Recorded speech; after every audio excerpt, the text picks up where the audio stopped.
We do indeed have breaking news. So let me tell you what's happened here. A civil lawsuit has been engaged by the New York Attorney General Letitia James. Now, I want you to know something here. It's allegations of a business fraud by the Trump company, by the former president, by Erik Trump, Ivanka Trump, and Donald Trump Jr., as well as their chief financial officer and comptroller of the company.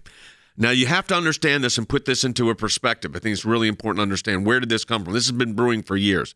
But let me play for you an ad of the Attorney General when she was running in 2018 as Attorney General and what she said about then President Donald Trump. The Office of Attorney General will continue to follow the money because we believe that he's engaged in a pattern and practice of money laundering, and particularly related to his real estate holdings. It's important that everyone understand that the days of Donald Trump are coming to an end. She's running for office, and she's threatening that the days of Donald Trump are coming to an end before the cases were made. And when was that?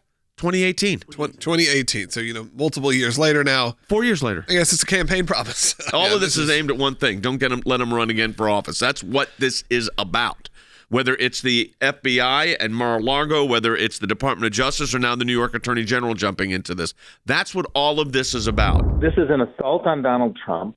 They're weaponizing every single agency. Every American should be fearful, because it's not really just about Donald Trump. It's about anyone who stands up to them and is effective enough and impactful enough to take them on. When a case like this is coming, and the person prosecuting it said this, take a listen to her statement. What would you say to people who say, oh, I'm not going to bother to register to vote because my voice doesn't make a difference, or I'm just one person?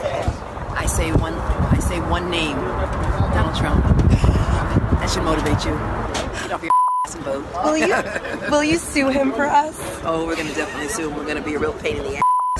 He's going to know my name personally. I love it. He's going to know my name personally. We're going to sue him. I'm going to be a pain in his bleep.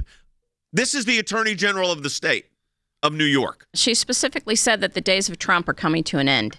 And that was what she was running on. And we see that here, that this office has been weaponized specifically against a former president of the United States and his family. Trying to put him out of business is the lead up to let him not run for president if he gets indicted by the Southern District, or the IRS brings charges through Treasury that then goes through the Department of Justice. So you have to understand the scope of what this is very politicized. And the attacks are constant. They just don't stop. That's the other thing. I mean, you can fight a battle, but he's been fighting a battle since, even before he took office, and they continue to fight and attack him now, even after he's left office. So they're, definitely trying to wear him down. The perception of the American people, I think they're getting burned out. They're getting burned out on this consistency of going after Trump for things that, even if, whatever they're alleging. He's a real estate developer in New York. Right. They're alleging real estate development issues. Right. So I think the majority of people go, okay,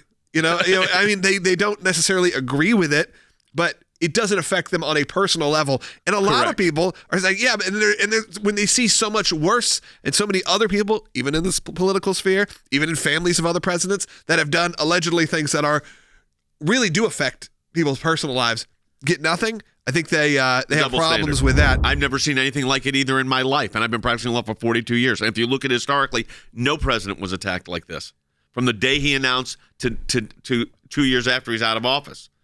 So, look, it's going to come down to politics at the end.